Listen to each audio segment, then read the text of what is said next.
Now with the most local news, this is 8 News Now, live local now.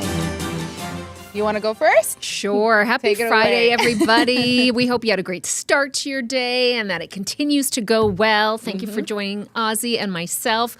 We have a special guest in today from the 8 News Now investigators. We will bring him on momentarily, but we do have to update you on some major court appearances. Yeah, we told you about this story. We've been following the story for a while, a British family recovery. So a UK family, you may remember we told you they came here to Las Vegas for vacation. It turned into a nightmare. Here's body cam video, I believe near the Strip in Harmon. When it all happened, it all went down. They are finally heading home today. So let me tell you what happened. Earlier this month, a family of 3, so there's a 2-year-old and her mother, they were on Harmon and Las Vegas Boulevard, and they were hit by a suspected drunk driver who has been identified as Gavin Catchy. And the impact was just horrific. The 2-year-old basically was ejected. In other words, you would say thrown off from the stroller. The mother was hit as well. They were in the hospital for quite some time, just recovering. And as you can see here, Metro police officers, they went to visit them almost every single day, almost, to see how they were doing, kind of check up on them. And it's just, they were finally able to meet some of the police officers, our heroes, to thank them and, for all their support. Isn't that lovely? Yeah. They were able to go out there because it was timing played an essence in saving the mother and 2-year-old's lives. So they wanted to go out there and thank them for their quick action. And this was a soundbite from one of the head officials out there. And of course, they gathered goods too to bring to the little 2-year-old since they've been in the hospital now for quite a long period of time, Ozzy. And again, they survived because of quick action, thanks to our heroes of that day. As you were mentioning, that panel did vote to indict Gavin Catchy, and the indictment means this case automatically bypasses the justice court process and moves to district court. Yeah, he also is required to have like an alcohol monitor with him as well, and his next court date is March 10th. Kirsten. All right, we're going to pull one of our lead investigators with 8 News Now, Kyle Payne, in. He follows a number of things. He has such a wealth in his background with court systems and attorney work, and does a great job of tracking individuals down and sharing both sides of every story. We are going to begin with the family's response to an incident that occurred. Basically a deadly shooting. Yes. Police devastating. That video is always horrific to watch. Kyle, you went to a news conference today from the family. I did. And to return the favor, Kirsten, I also want to say you ladies are doing such a good job up here in this streaming.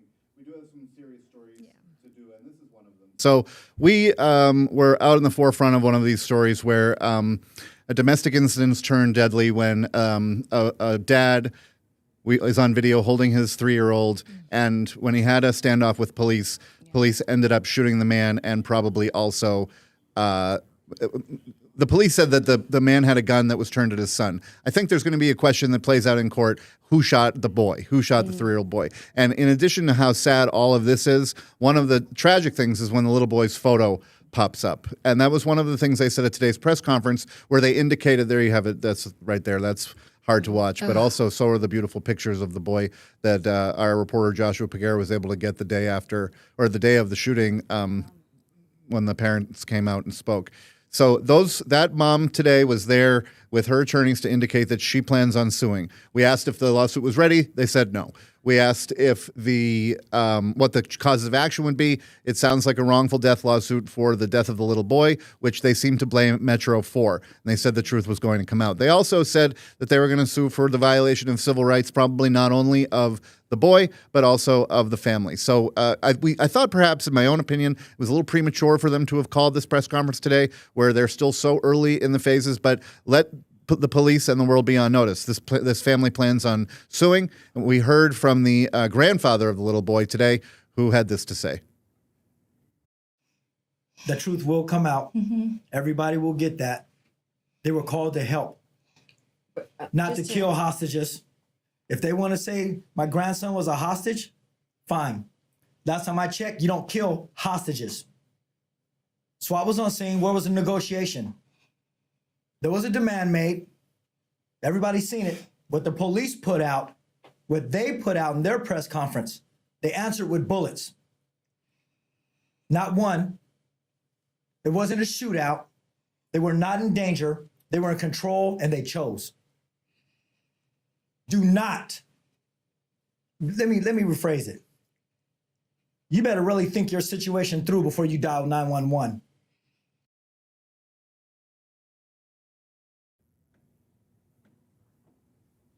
Very sad to hear. So that family not happy with Metro, not necessarily saying that Metro shot the young boy, but that what they did led to the boy being killed. And at 4, 5, and 6 tonight, I'll have more on that. And I think the most interesting thing that came from that was that they said that Metro ignored an update on the scene that they think may have been able to have avoided the entire deadly situation. But Metro did come out and did have a news conference. Metro pointedly said, this man who was holding the gun said that he was going to kill police. And they weren't shy about telling the reporters that. Okay. Kyle, you also have another update for us. You went and spoke to the brother of the woman who this story gained international attention, who left her golden doodle at the airport. It has since been adopted. And you got further insight into the mental state of this woman, what was happening during that time, what led up to this. Can you give us a little more insight?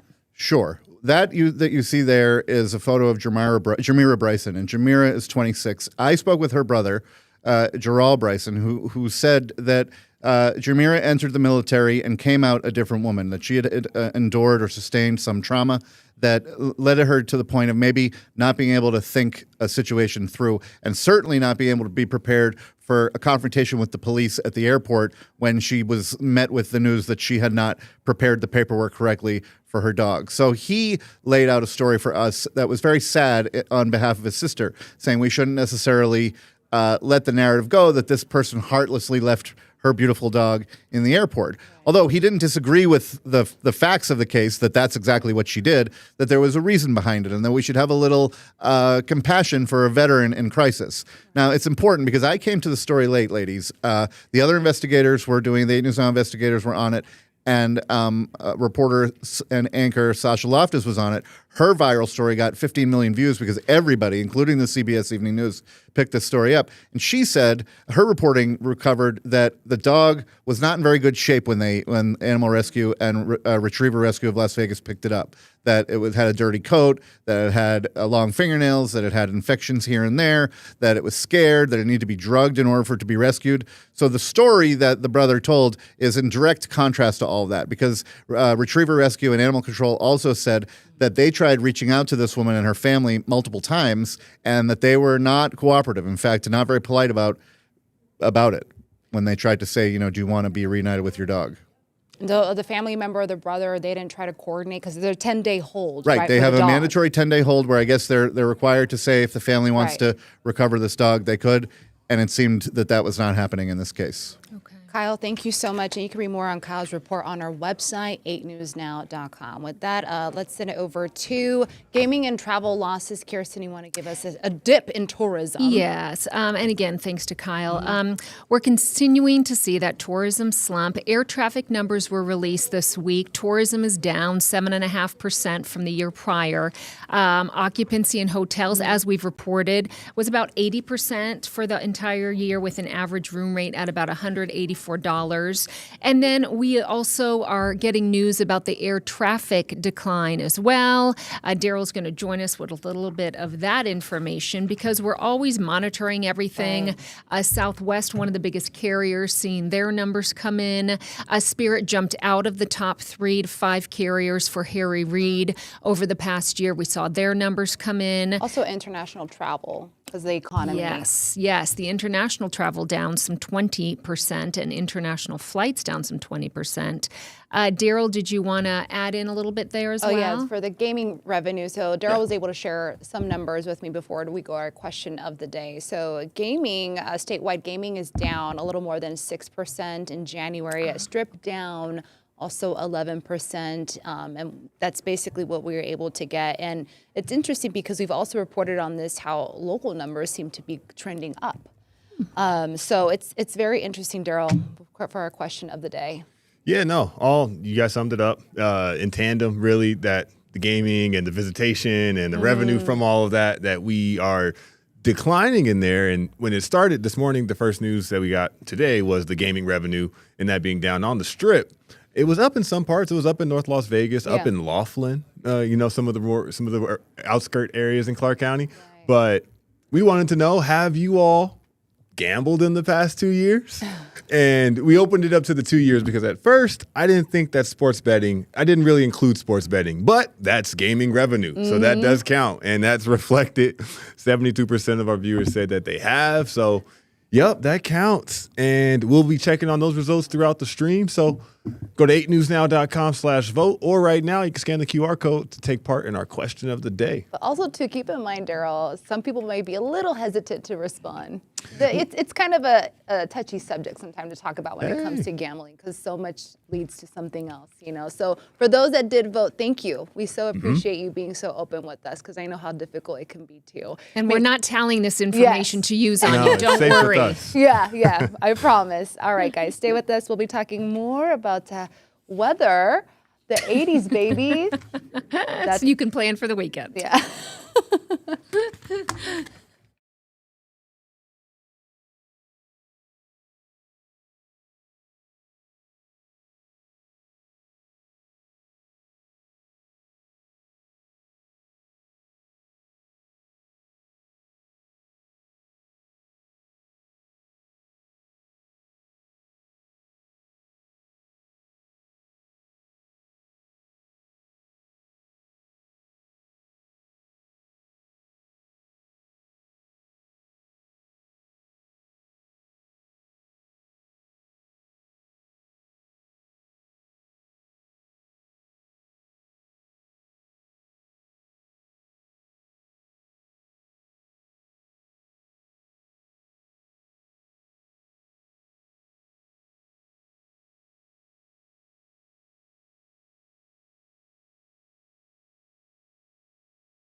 Now with the most local news, this is 8 News Now, live local now.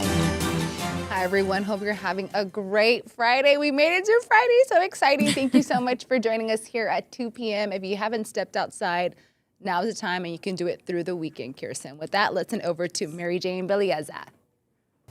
Well, we made it to the end of the work week. Happy Friday, you guys, and a beautiful forecast to look ahead to as we take a look outside to our Red Rock Tower cam. Just a few clouds out there, but overall things have continued to heat up. We hit our first 80-degree day yesterday at Harry Reid, 81. Oh my goodness. And we still continue to spread out those 80s all the way across Las Vegas, Henderson, and Boulder City. Winds will remain calm, of course, but even as we push into the weekend, you can tell that we are still seeing one of the warmest days 70s yet for your Saturday at 84 degrees, Sunday at 83, overnight lows pushing into the upper 50s. So definitely this is that ridge of high pressure that continues to amplify. This is a little bit of a stagnant weather pattern, and even as we make our way across the desert Southwest, it's not just for us here in southern Nevada that's seeing a lot of that warmth, but also out into California too. Burbank and even downtown Los Angeles pushing into the upper 80s. Phoenix, Arizona today warming up to about the low 90s. So definitely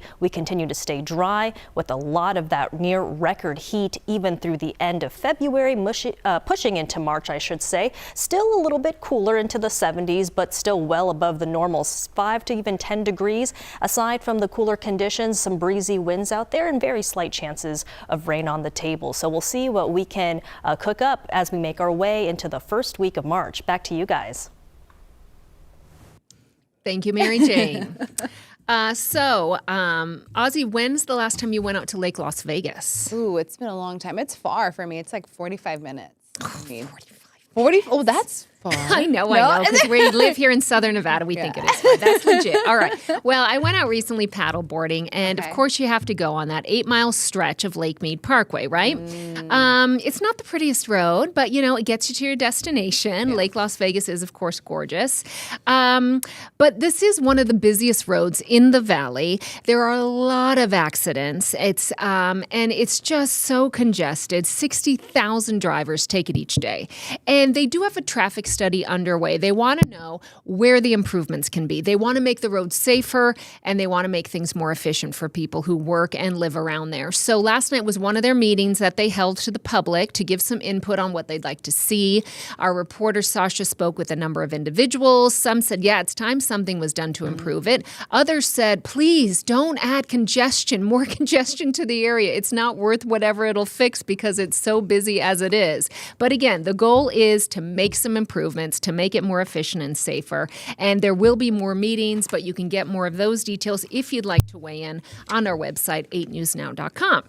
All right, on to our next story. Ozzy, how's your gut health? Oh, I'm all about that. The you prebiotic, probiotic. I had to learn. I mean, you have to do your research about this, but I take it every morning on an empty stomach. That's not the case for everyone. Some people have some nausea when they take it at first. But the big question is here, we see those drinks, right? Yes. The boppy, the bloom, and the beepity bop, all of that. Okay.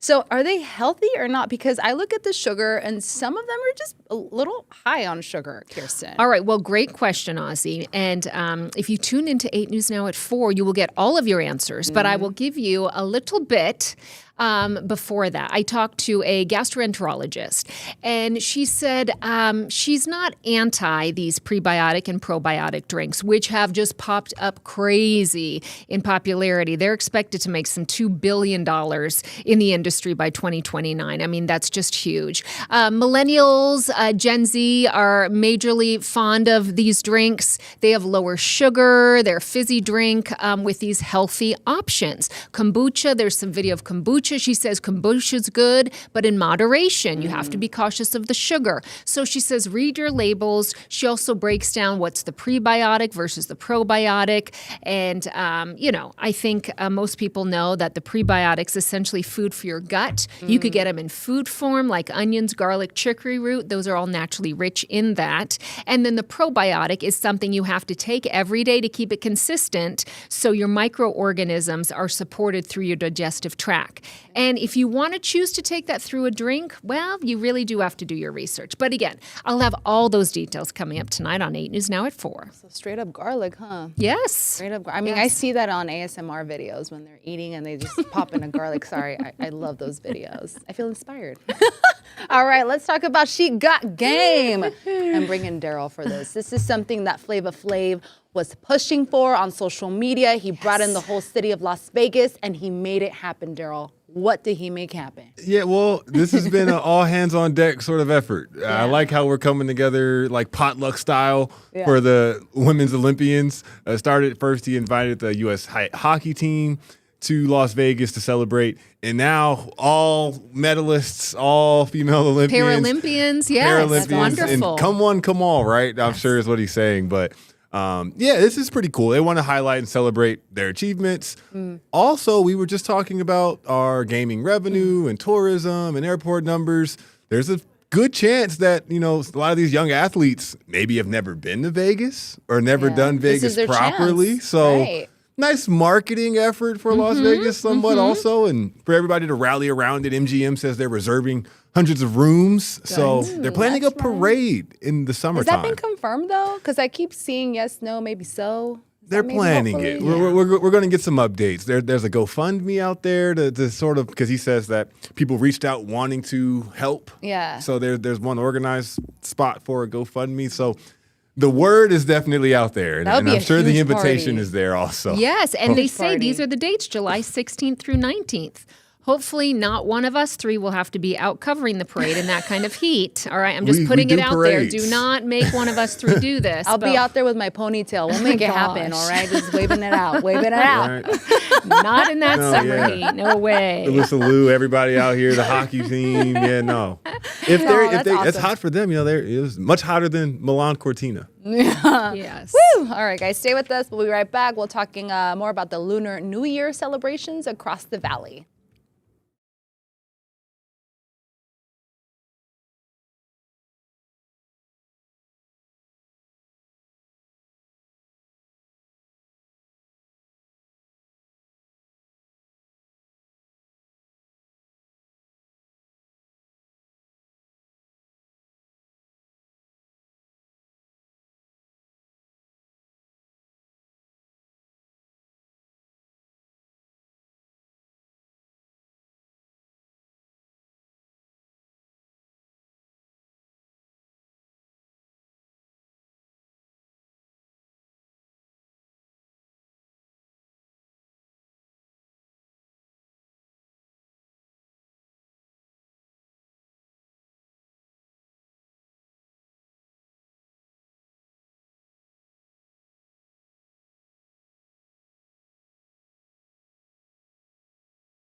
Now with the most local news, this is 8 News Now, live local now. Hey everyone, thank you so much for joining us here on this Friday. How are you all doing? I know I can't hear you, but I know I love to ask that because sometimes we forget to ask ourselves that, right? Hope you're all doing well. Thank you so much. I'm Ozzy Mora. Kirsten, Joyce. We're talking our gambling. If you do it, share it with us. Daryl. Question of the day. On the heels of our gaming revenue coming out, it was down last month. So we were wondering how many of our viewers, which are probably a lot of locals, are actually gambling, how many are out of state. But for those who did watch and participate, 70% say yes. So again, thanks for participating. This is confidential. No worries. You're A-OK. You're safe. Your vote's safe with us. Thanks for joining the conversation. Let's bring it back home and talk about Lunar New Year. A tongue twister. Take it away, Kirsten. All right. Koreatown Plaza is, of course, hosting a massive Lunar New Year festival once again. We sent JC Fernandez out this morning, and oh my gosh, he tried all these sorts of goodies, as he always does. So that was a lot of fun for the morning show. Restaurants preparing for the weekend festival, highlighting so many different popular dishes. For Ichiza's famous honey toast is going to be there from that one Ichiza restaurant. But there's going to be 100 vendors, cultural performances, of course, family-friendly activities, competitions, a K-pop singing and dance contest, because what would it be without one of those? My goodness. It's very impressive. The AAPI Chamber of Commerce VIP says that this is going to be an amazing event. And anime fans will also have plenty to enjoy, because they're bringing the owner of Anime Night Mart out to give some anime-themed experiences happening throughout the festival. So a lot of fun, Ozzy. Oh, it's all about celebrating, embracing old culture, and learning about it as well. So happy to see that. All right, let's talk about one of Nate Tannenbaum's reports. What's cool at school? We're talking about cafeteria and like lunches. Do you guys remember the days when they would serve the Sloppy Joes? Oh my gosh, Sloppy Joe! Mercer Island Sloppy Joe. And they would serve tater tots. Have you seen the movie Napoleon Dynamite? Who hasn't? When he would steal the tater tots, that was me as a kid, because Really? it was so good. I was like, give me your tot. You know, it was the best. So forget the mystery meat, you would say, according to Nate Tannenbaum's report. So things are changing for the Clark County School District. It's National School Breakfast Week, so you know what that means. They're serving up things very, very good. All right, so the district's 27-acre food warehouse, which I didn't even know, that's a massive. The staff is working overtime. They work so hard. We're talking about they're cooking up strawberry cream bagels. They're serving up chobani. Like chobani? Wow. Sausage wraps and, like I said, fresh yogurt. Just so much different the way I grew up. Daryl, And we are what I showing had. some lunch, Yeah. where that's our B-roll of kids and their Was lunch. that from this what we're talking about, or? It would have to be, Right. yes. Our editor would have to have grabbed that. But, Right. And then Safe Key before and Yeah. after school, offering the free food along with the program. We know that there's a high percentage of the kids in our district that qualify for these free and reduced lunches, before and after school snacks as well. And it's important to have those healthy meals. Also teach the kids too what to eat, the fruits and veggies, the milk. It's just so important to educate them on as well, and to have that available for them. So anyway, I can go on and on about the rectangular pizza. Remember that? Chocolate milk. All right, everyone. Thank you so much for joining us. Please be safe. Have a great weekend. And as always, thank you for joining us. Bye now. See you next week, or you'll see us. Yes. We hope. Together.